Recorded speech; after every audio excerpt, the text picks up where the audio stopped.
Friends, welcome back to our channel. So ಇವತ್ತು ಶುಕ್ರವಾರ ಅಲ್ವಾ, ಅದಕ್ಕೆ ಬೆಳಿಗ್ಗೆ ಬೇಗ ಎದ್ದೇಳ್ಬಿಟ್ಟು ಪೂಜೆ ಮಾಡಬೇಕಲ್ವಾ, ಅದಕ್ಕೆ ಮನೆಯೆಲ್ಲ ಕ್ಲೀನ್ ಮಾಡಿಬಿಟ್ಟು ಹಾಗೆ ಬೆಳಿಗ್ಗೆಗೆ ನಾನು ಸಾರು ಮಾಡ್ತಿದ್ದೀನಿ, ತರಕಾರಿ ಸಾರು. ಹಾಗೆ ಮುದ್ದೆ ಮಾಡ್ತೀನಿ. ನಾವು ಬೆಳಿಗ್ಗೆ ಮುದ್ದೆ ತಿಂದ್ಬಿಡ್ತೀವಿ, ಟಿಫನ್ ಏನು ಮಾಡ್ಕೊಳ್ಳಲ್ಲ. ಯಾಕೆಂದರೆ ನಮ್ಮ ಮನೆಯವರಿಗೆ ಟಿಫನ್ಸ್ ಏನು ಅಷ್ಟೊಂದು ಇಷ್ಟ ಆಗಲ್ಲ. ಅದಕ್ಕೋಸ್ಕರ ನಾನು ಮುದ್ದೆ ಮಾಡ್ತೀನಿ. ಹಾಗೆ ಸಾಂಬಾರು, ತರಕಾರಿ ಸಾಂಬಾರುಗಳು ಮಾಡಿಬಿಡ್ತೀನಿ.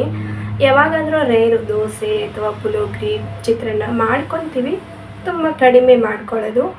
ಆದಷ್ಟು ನಾವು ಮುದ್ದೆನೇ ತಿನ್ನೋಕ್ಕೆ ಇಷ್ಟಪಡ್ತೀವಿ. ಸೊ ಇನ್ನೆಲ್ಲ ಕೆಲಸ ಮುಗಿಸ್ಕೋಬೇಕು, ಮನೆಯೆಲ್ಲ ಕ್ಲೀನ್ ಮಾಡಬೇಕು. ಹಾಗೆ ಸ್ನಾನಕ್ಕೂ ನೀರು ಇಟ್ಟಿದ್ದೀನಿ. ಹಾಗೆ ಇವಾಗ ಸಾಂಬಾರು ಮಾಡೋಕ್ಕೆ ರೆಡಿ ಮಾಡ್ತಾಯಿದ್ದೀನಿ.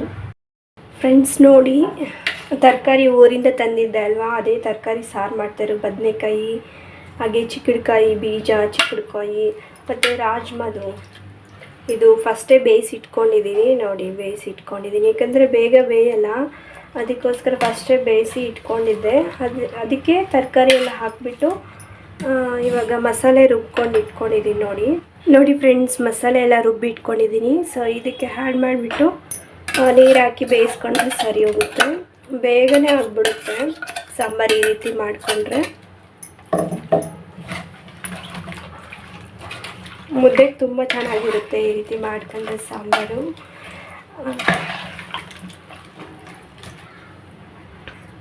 ನೋಡಿ ಫ್ರೆಂಡ್ಸ್, ನನಗೆ ನೀರು ಎಷ್ಟು ಬೇಕೋ ಅಷ್ಟು ಹಾಕ್ಕೊತೀನಿ. ನಾನು ಇಲ್ಲಿ ಗಟ್ಟಿಯಾಗೆ ಮಾಡ್ತಿದ್ದೀನಿ, ಏಕೆಂದರೆ ಮುದ್ದೆಗಲ್ವ, ಅದಕ್ಕೋಸ್ಕರ. ನೋಡಿ, ಸ್ವಲ್ಪನೇ ನೀರನ್ನ ಆ್ಯಡ್ ಮಾಡ್ಕೊತಾ ಇದ್ದೀನಿ. ಇವಾಗ ಚೆನ್ನಾಗಿ ಮಿಕ್ಸ್ ಮಾಡಬೇಕು, ಏಕೆಂದರೆ ಮಸಾಲೆ ಎಲ್ಲ ಹಾಕಿದ್ದೀವಲ್ಲ, ಅದನ್ನು ಚೆನ್ನಾಗಿ ಈ ರೀತಿ ಮಿಕ್ಸ್ ಮಾಡಿಕೊಂಡ್ರೆ ಸರಿ ಹೋಗುತ್ತೆ. ಹಾಗೆ ರುಚಿಗೆ ತಕ್ಕಷ್ಟು ಉಪ್ಪನ್ನ ಆ್ಯಡ್ ಮಾಡ್ಕೊತಿದ್ದೀನಿ ನಾನಿಲ್ಲಿ. ನೋಡಿ, ಹಾಕೊಂಡ್ರೆ ಸರಿ ಹೋಗುತ್ತೆ. ಇವಾಗ ವಿಸಿಲ್ಗೆ ಇಟ್ಬಿಟ್ರೆ ಆಯಿತು, ಬೇಗನೆ ಸಾಂಬಾರು ಆಗಿಬಿಡುತ್ತೆ. ಚೆನ್ನಾಗಿ ಮಿಕ್ಸ್ ಮಾಡಿ ಇಟ್ಟಿದ್ದೀನಿ. ಇವಾಗ ಲಿಡ್ನ ಕ್ಲೋಸ್ ಮಾಡಿ ಒಂದೆರಡು ವಿಸಿಲ್ ಕೂಗಿಸ್ಕೊಂಡ್ರೆ ಸಾಂಬಾರು ಮುಗಿಯುತ್ತೆ. ಫ್ರೆಂಡ್ಸ್, ಇವಾಗ ಮುದ್ದೆ ಇಟ್ಕೊಂಡಿದ್ದೆ ಅಲ್ವಾ, ಸೊ ತಣ್ಣಗಾದ್ಮೇಲೆ ತೆಗೆದು ನೋಡ್ತಾಯಿದ್ದೀನಿ. ನೋಡಿ, ತುಂಬ ಚೆನ್ನಾಗಿ ಬಂದಿದೆ ಸಾಂಬಾರು. ತರಕಾರಿ ಎಲ್ಲ ಬೆಂದಿದೆ, ಹಾಗೆ ಬೇಳೆನೂ ಹಾಕಿದ್ದೆ ಅಲ್ವಾ, ಅದು ಸಹ ಬೆಂದಿದೆ. ಇವಾಗ ಒಗ್ಗರಣೆ ಹಾಕ್ಕೊಂಡ್ರೆ ಸಾಂಬಾರು ರೆಡಿ ಆಗುತ್ತೆ. ನೋಡಿ ಫ್ರೆಂಡ್ಸ್, ಇವಾಗ ನಾನು ಒಗ್ಗರಣೆ ಹಾಕ್ಕೊತಾ ಇದ್ದೀನಿ. ಸಾಂಬಾರಂತೂ ಸಖತ್ತಾಗಿತ್ತು. ನೀವು ಕೂಡ ಒಂದ್ಸಲಿ ಟ್ರೈ ಮಾಡಿ, ತುಂಬ ಚೆನ್ನಾಗಿರುತ್ತೆ. ಸೊ ನಾನಿಲ್ಲಿ ಮುದ್ದೆಗೆ ಮಾಡ್ಕೊಂಡಿದ್ದು ಸಾಂಬಾರು. ನೀವು ಬೇಕಂದ್ರೆ ರೈಸ್ಗೂ ಮಾಡ್ಕೋಬೋದು, ತುಂಬ ಚೆನ್ನಾಗಿರುತ್ತೆ. ಬೆಳಗ್ಗೆಗೆ ತಿಂಡಿ ಎಲ್ಲ ರೆಡಿ ಮಾಡಿ ಮತ್ತು ಮನೆಯೆಲ್ಲ ಕ್ಲೀನ್ ಮಾಡಿಬಿಟ್ಟು ಒರೆಸ್ಕೊಂಡು ನನ್ನ ಸ್ನಾನ ಎಲ್ಲ ಮುಗೀತು. ಇನ್ನು ಪೂಜೆ ಮಾಡ್ಕೋಬೇಕು. ಪೂಜೆ ಕೂಡ ಆಯಿತು, ಇನ್ನು ತಿಂಡಿ ತಿನ್ಕೊಂಡು ಬರೋದಷ್ಟೇ. ನೋಡಿ, ಬೆಳಿಗ್ಗೆ ತಿಂಡಿಗೆ ಮುದ್ದೆ ಸಾಂಬಾರು ಮಾಡಿದ್ದೆ ಅಂತ ಹೇಳಿದ್ನಲ್ವ, ಅದೇ ತಿಂತಾಯಿದ್ದೀನಿ ಹಾಕ್ಕೊಂಡು. ನನಗೆ ಬಡಿಸ್ಕೊತಾ ಇದ್ದೆ. ನಮ್ಮ ಮನೆಯವರು ತಿಂದ್ಬಿಟ್ಟು ಬೆಳಗ್ಗೆ ಕೆಲಸಕ್ಕೆ ಹೋದರು. ಸೊ ನಾನು ಸ್ವಲ್ಪ ಲೈಟಾಗಿ ತಿಂದಿನಿ, ಯಾಕಂದರೆ ಇವತ್ತು ಶುಕ್ರವಾರ ಪೂಜೆ ಮಾಡಬೇಕಿತ್ತಲ್ವ, ಅದಕ್ಕೋಸ್ಕರ. ಸೊ ಇನ್ನು ತಿಂಡಿ ತಿನ್ಕೊಬಂದು ಈ ವಿಡಿಯೋ ಕಂಟಿನ್ಯೂ ಮಾಡ್ತೀನಿ. ಫ್ರೆಂಡ್ಸ್, ನಾನು ಸಾಯಂಕಾಲ ವಾಕಿಂಗ್ ಹೋಗ್ತೀನಲ್ವ, ಆವಾಗ ನವಿಲು, ಎಷ್ಟೊಂದು ನವಿಲುಗಳು ತುಂಬ ಇತ್ತು ಅಲ್ಲಿ. ಅದಕ್ಕೋಸ್ಕರ ಹಾಗೆ ಒಂದು ಕ್ಲಿಪ್ಪಿಂಗ್ ತಗೊಂಡೆ, ತುಂಬ ಚೆನ್ನಾಗಿತ್ತು. ಎಷ್ಟೊಂದು ಬಂದುಬಿಟ್ಟಿತ್ತು ಅಲ್ಲಿ. ನಾವು ಹೋಗಿ ವಿಡಿಯೋ ತೆಗಿಯೋಗಿ ಓಡೋಯ್ತವು. ಫ್ರೆಂಡ್ಸ್, ವಾಕಿಂಗ್ ಹೋಗಿ ಬಂದಮೇಲೆ ನಾನಿಲ್ಲಿ ವಿಡಿಯೋ ಕಂಟಿನ್ಯೂ ಮಾಡ್ತಾಯಿದ್ದೀನಿ. ಸೊ ಇವತ್ತು ಹೊಸ್ತಿಲ್ ಪೂಜೆ ಮಾಡ್ಕೊಳ್ಬೇಕು ಅಂತೇಳ್ಬಿಟ್ಟು ನಾನು ಸೀರೆ ಉಟ್ಕೊಂಡಿದ್ದೀನಿ. ಮದುವೆ ಆಗಿರೋ ಹುಡುಗಿರಿಗೆ ಸೀರೆ ಉಟ್ಕೊಂಡು ಪೂಜೆ ಮಾಡೋದೇ ಒಳ್ಳೇದಲ್ವಾ, ಅದಕ್ಕೋಸ್ಕರ ಸೀರೆ ಉಟ್ಕೊತೀನಿ. ಯಾವಾಗ ಉಟ್ಕೋಬೇಕು ಅಂದ್ಕೊತೀನಿ, ಆದರೆ ನನಗೆ ಸೀರೆ ಉಟ್ಕೊಳ್ಳೋಕೆ ಅಷ್ಟೊಂದು ಬರಲ್ಲ. ಅದಕ್ಕೋಸ್ಕರ ಡ್ರೆಸ್ಸಲ್ಲೇ ಒಂದೊಂದು ಸರಿ ಮಾಡಿಬಿಡ್ತೀನಿ. ಇವತ್ತು ಹೊಸ್ತಿಲ್ ಪೂಜೆ ಮಾಡ್ತಾ ಇರೋದ್ರಿಂದ ನಾನು ಸೀರೆ ಉಟ್ಕೊಂಡು ಮಾಡೋಣ ಅಂತೇಳಿ ಡಿಸೈಡ್ ಆಗಿದ್ದೆ. ಅದಕ್ಕೋಸ್ಕರ ಸೀರೆ ಉಟ್ಕೊಂಡಿದ್ದೀನಿ. ಇದು ಸಾಯಂಕಾಲ ಪೂಜೆ ಮಾಡ್ತಾ ಇರೋದು. ಬೆಳಿಗ್ಗೆ ಅವಾಗೆ ತೋರಿಸಿದ್ನಲ್ವ, ಅದು ಬೆಳಗ್ಗೆ ಮಾಡಿರುವಂತಹ ಪೂಜೆ. ಇದು ಸಾಯಂಕಾಲ ಮಾಡ್ತಾಯಿದ್ದೀನಿ. ಸೊ ನನ್ನ ಪೂಜೆ ಕೂಡ ಆಯಿತು. ಇನ್ನು ದೇವರಿಗೆ ನಮಸ್ಕಾರ ಮಾಡಿಕೊಂಡು ಹೊಸ್ತಿಲ್ ಪೂಜೆ ಸ್ಟಾರ್ಟ್ ಮಾಡ್ತೀನಿ. ಫ್ರೆಂಡ್ಸ್, ನನಗೆ ಪೂಜೆ ಮಾಡಬೇಕಂದ್ರೆ ತುಂಬ ಇಷ್ಟ. ಸೊ ಡೈಲಿ ಮಾಡ್ಕೋಬೋದು, ಬಟ್ ನಾನು ಡೈಲಿ ಮಾಡಲ್ಲ. ಶುಕ್ರವಾರ, ಸೋಮವಾರ ಮಾಡ್ತೀನಿ. ನಮ್ಮ ಮನೆಯವರು ಶನಿವಾರ ಮಾಡ್ತಾರೆ. ಸೊ ಈ ಮನೇಲಿ ದೇವ್ರ ಮನೆ ಇಲ್ವಲ್ಲ, ಅದಕ್ಕೋಸ್ಕರ ಸ್ವಲ್ಪ ಬೇಜಾರಿದೆ. ಸೊ ಪೂಜೆ ಎಲ್ಲ ಮುಗೀತು. ಇದು ನೈಟ್ ಪೂಜೆ. ಇನ್ನು ಹೊಸ್ತಿಲ್ ಪೂಜೆ ನಾನು ಸ್ಟಾರ್ಟ್ ಮಾಡ್ತಾಯಿದ್ದೀನಿ. ಹೊಸ್ತಿಲಲ್ಲಿ ಒಂದು ಕಾಯಿನ್ ಹೊಡೆದಿರ್ತಾರೆ. ಸೊ ಅಲ್ಲಿ ನಾವು ಹಾಲನ್ನ ಹಾಕಬೇಕು. ಇಲ್ಲಿ ಹೊಡೆದಿಲ್ಲ, ಸೊ ನಾನು ಸೆಂಟ್ರಲ್ಲಿ ಹಾಕ್ತಾಯಿದ್ದೀನಿ. ನೋಡಿ, ಹಾಲು ಕಾಯಿಸಿರಬಾರ್ದು, ಹಸಿ ಹಾಲನ್ನೇ ಹಾಕ್ಕೋಬೇಕು. ಸೆಂಟ್ರಲ್ಲಿ ಹಾಕ್ಕೊಂಡ್ರೆ ಮನೆ ಒಳಗಡೆ ಈ ಥರ ಹರಿದು ಬರಬೇಕು. ಈ ಥರ ಬಂದರೆ ಮಹಾಲಕ್ಷ್ಮಿ ನಮ್ಮ ಮನೇಲಿ ಇದ್ದಾರೆ ಅಂತ ಅರ್ಥ. ಇಲ್ಲ ಹೊರಗಡೆ ಹರಿದು ಹೋಯಿತು ಅಂದರೆ ಮಹಾಲಕ್ಷ್ಮಿ ಇಲ್ಲ ಅಂತ ಅರ್ಥ.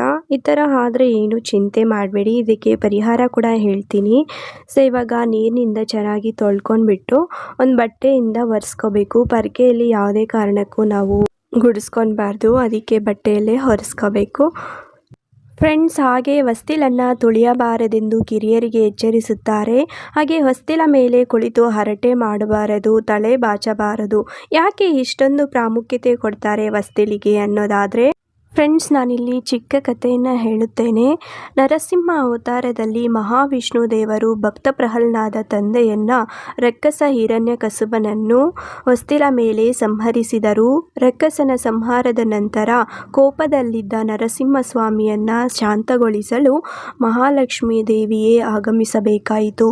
ಅದಕ್ಕೆ ಮಹಾಲಕ್ಷ್ಮಿ ಆಗಮನದ ನಂತರ ಶಾಂತಗೊಂಡರು.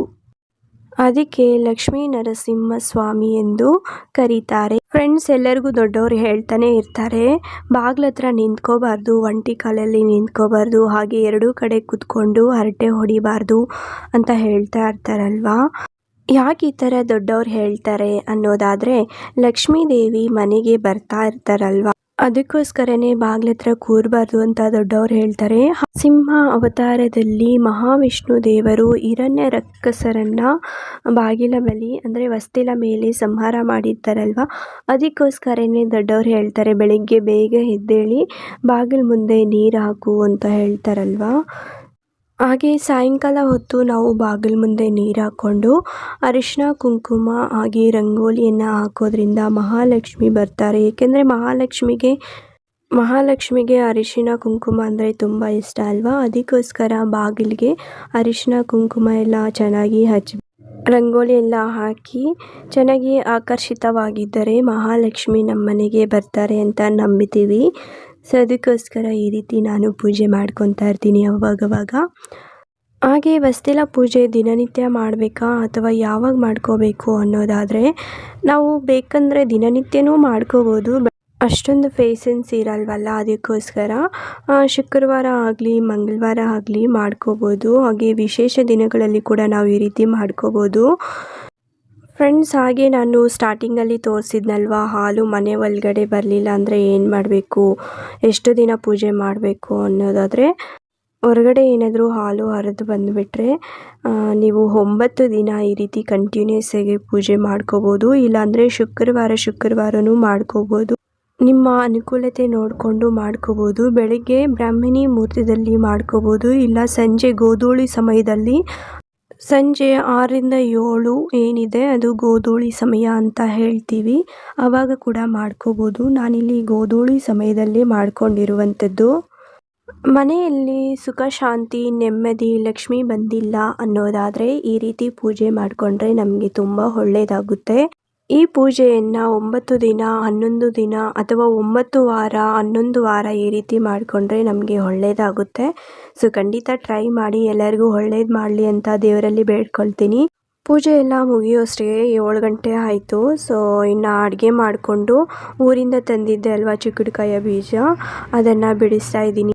ಇದಕ್ಕಿದ್ಮೇಲೆ ಸಾರು ಮಾಡಿದ್ರೆ ತುಂಬ ಟೇಸ್ಟಿಯಾಗಿರುತ್ತೆ. ಹಾಗೆ ಪೂರಿಗೆ ದೋಸೆಗೆ ಇನ್ನೂ ಚೆನ್ನಾಗಿರುತ್ತಲ್ವಾ, ಅದಕ್ಕೋಸ್ಕರ ಬಿಡಿಸ್ಕೊತಾ ಇದ್ದೀನಿ. ನಮ್ಮ ಮನೆಯವರು ಇನ್ನೂ ಬಂದಿಲ್ಲ, ಅವ್ರು ಬಂದರೆ ಜಾಸ್ತಿ ಇದ್ದಾವೆ ಕಾಳುಗಳು, ಅವ್ರ ಹೆಲ್ಪ್ ಕೂಡ ನಾನು ತಗೊತೀನಿ. ಸೊ ಈ ವಿಡಿಯೋ ಇಲ್ಲಿಗೆ ಎಂಡ್ ಮಾಡ್ತಾಯಿದ್ದೀನಿ.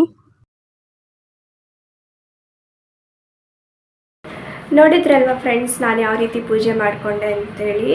ಸೊ ನಿಮಗೂ ತೋರಿಸಿದ್ದೀನಲ್ವ, ನೀವು ಕೂಡ ಟ್ರೈ ಮಾಡಿ, ಎಲ್ಲರಿಗೂ ಒಳ್ಳೆಯದಾಗಲಿ. ಸೊ ಈ ವಿಡಿಯೋ ಇಲ್ಲಿಗೆ ಎಂಡ್ ಮಾಡ್ತಾಯಿದ್ದೀನಿ. ಫ್ರೆಂಡ್ಸ್, ಈ ವಿಡಿಯೋ ಇಷ್ಟ ಆಗಿದ್ರೆ ಲೈಕ್ ಮಾಡಿ, ಶೇರ್ ಮಾಡಿ, ಸಬ್ಸ್ಕ್ರೈಬ್ ಮಾಡಿ, ಹಾಗೆ ಬೆಲ್ ಐಕನ್ನ ಒತ್ತಿ, ನನ್ನ ಮುಂದಿನ ನೋಟಿಫಿಕೇಷನ್ ನಿಮಗೆ ಬರುತ್ತೆ. ಸೊ ಮುಂದಿನ ವಿಡಿಯೋದಲ್ಲಿ ಸಿಗೋಣ. ಅಲ್ಲಿವರೆಗೂ ಬೈ ಬೈ, ಟೇಕ್ ಕೇರ್.